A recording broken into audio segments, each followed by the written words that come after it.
And if you're visiting, please come down, because I want to show you something. You might not be able to see it from your seat. Got some things to show you. How is everybody this morning? Good. So this week, where I work, we had a visitor.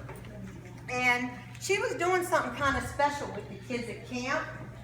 And God just said, you know what? There's a lesson in that for the kids at Mount Ephraim, so I thought I would share that with you.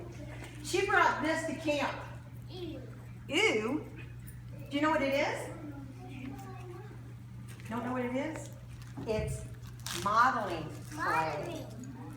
And I pass it around, but it's wet, and it's gushy and nasty at first. It's just a big old blob. You see it? You can shape it, you can pull it, you can stretch it, but it's messy. It's messy, so we're not going to pass it around. So, you know, you look at this thing and you think, how could anything of worth or value or pretty could come out of this, right? Just looks like a big old gray blob. You with me? Okay. But once you shape it and make it into the objects that you want it to be, it could come out looking like this. Can you see it? It's a lizard. Yeah, it's a lizard.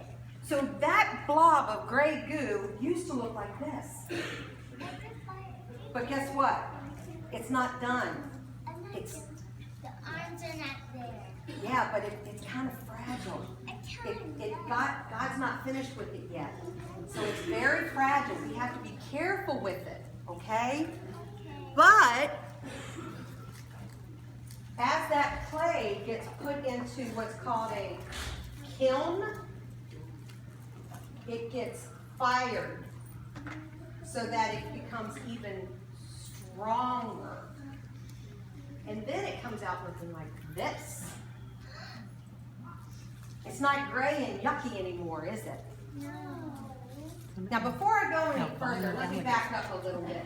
Sometimes in our lives, we start out like a gray, gooey, mushy, yucky blob.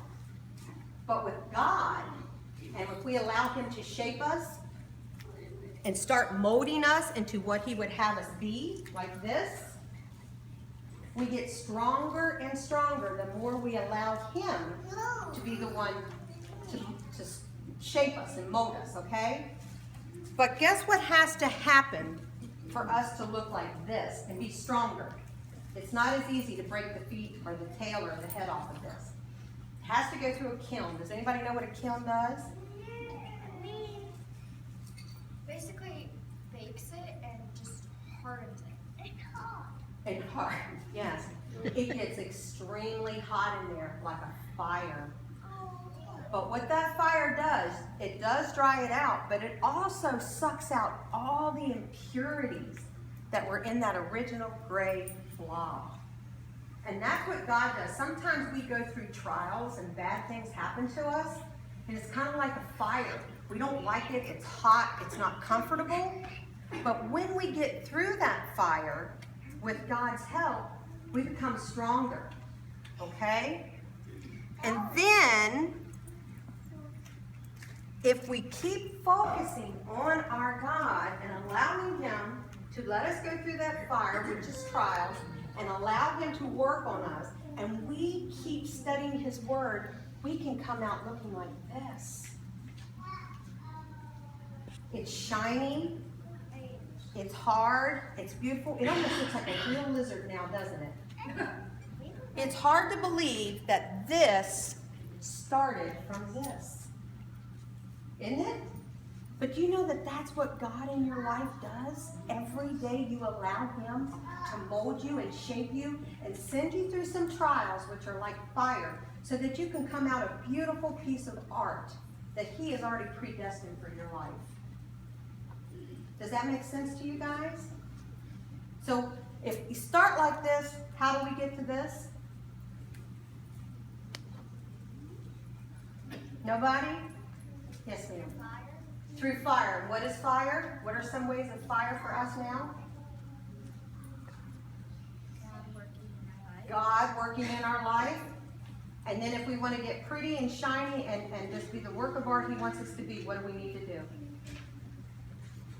Give our life to Him. Give your life to Him and trust in Him. So that's pretty cool. I want you all to think about that the next time you look in the mirror. You're a beautiful work of art that God is shaping and molding every day.